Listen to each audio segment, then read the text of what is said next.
কি করতেছেন আপনি? এগুলো কি করতেছেন? এগুলো কি করছেন আপনি?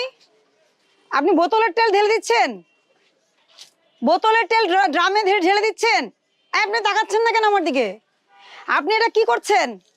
আপনি রূপচাঁদা বোতলের তেল ড্রামে কেন ঢালছেন? বোতলের তেল সব ড্রামে ঢেলে ফেলতেছে। কতগুলো বোতল এগুলো?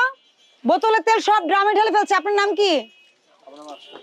হ্যাঁ, আরশেদ। আপনি মালিক? উনি মালিক? আপনার নাম কি? এদিকে আসেন। 380 টাকাও রাখছে আবার। আপনার এটা কত দাম নিয়েছেন? হ্যাঁ, ওই যে আমাদের স্টাফ গেছে, আপনাকে নিয়ে আসবে। 380 টাকা নিয়েছেন। আমাদের ও তো পরীক্ষক, জাতীয় ভোক্তা অধিকার সংরক্ষণ দপ্তরে সে পরীক্ষক হিসেবে কর্মরত আছে।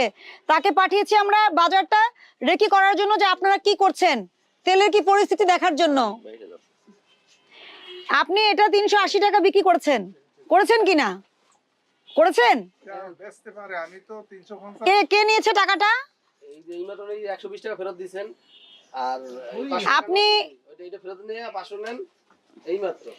মানে কি খোলা তেল লিটার কত করে বিক্রি করছেন?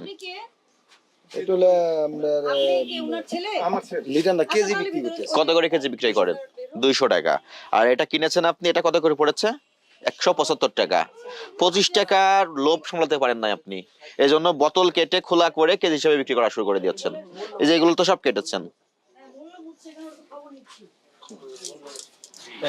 শুধু 40 ধারায় আপনি অতিরিক্ত মূল্যে পণ্য বিক্রি করেছেন, 50,000 টাকা জরিমানা, 1 বছরের জেল। আর আপনি এখন যে কাজটা করছেন, মোড়কজাত তেল আপনি ড্রামে ঢেলে ফেলতেছেন, এরপরে বলবেন যে কোম্পানি তেল দেয় না। এটা বলবেন কিনা আপনি? আপনারা তো এগুলোই করছেন। আমাদের কাছে তথ্য আছে, আমরা তথ্যের ভিত্তিতে আসছি। 350 টাকার তেল 380 টাকা বিক্রি করেছেন, এটা প্রথম অপরাধ। দ্বিতীয় অপরাধ, আপনি প্রতিশ্রুতি অনুযায়ী পণ্য সরবরাহ করছেন না বাজারে। আপনি বোতলজাত তেল কিনে এনে সেটা ড্রামে ঢেলে বেশি মূল্যে বিক্রয় করছেন, এবং আপনি মালিক এখানে বসে আছেন, আপনি বলছেন আপনি জানেন না, এটা হতে পারে না। আপনার ছেলে কিন্তু ব্যাখ্যা দিয়ে দিয়েছে কেন করেছে। ভোক্তা অধিকার সংরক্ষণ আইন অনুযায়ী অপরাধ সংগঠিত হওয়ায় এই প্রতিষ্ঠান কি করেছে? অতিরিক্ত মূল্যে তেল বিক্রয় করেছে, এবং কি করেছেন আপনারা? বোতলের তেল ড্রামে ঢেলে দিয়েছেন। সেই জন্য আপনাদেরকে 45 ধারা এবং 40 ধারা অনুযায়ী 50,000 টাকা জরিমানা আরোপ করা হয়েছে, এবং আপনার প্রতিষ্ঠান সাময়িক বন্ধ করা হচ্ছে। সাময়িক বন্ধ করা হচ্ছে, আপনাদেরকে শুনানির নোটিশ দেওয়া হচ্ছে। আপনারা আগামীকাল অফিসে উপস্থিত হয়ে একটা উপযুক্ত ব্যাখ্যা দিবেন, এবং আপনারা যেখান থেকে বেশি দামে কিনেছেন, আপনারা দাবি করেছেন, ওগুলোর উপযুক্ত প্রমাণক সাবমিট করবেন। তারপর আমরা সিদ্ধান্ত নিব যে আপনার প্রতিষ্ঠান খুলে দিব কিনা।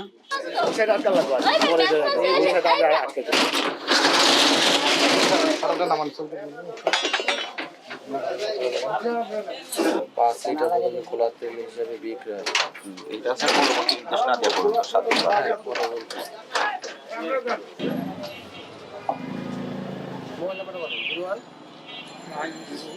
সেক্রেটারি সাহেব, আপনাকে আমি দোকানের চাবি বুঝিয়ে দিয়ে গেলাম।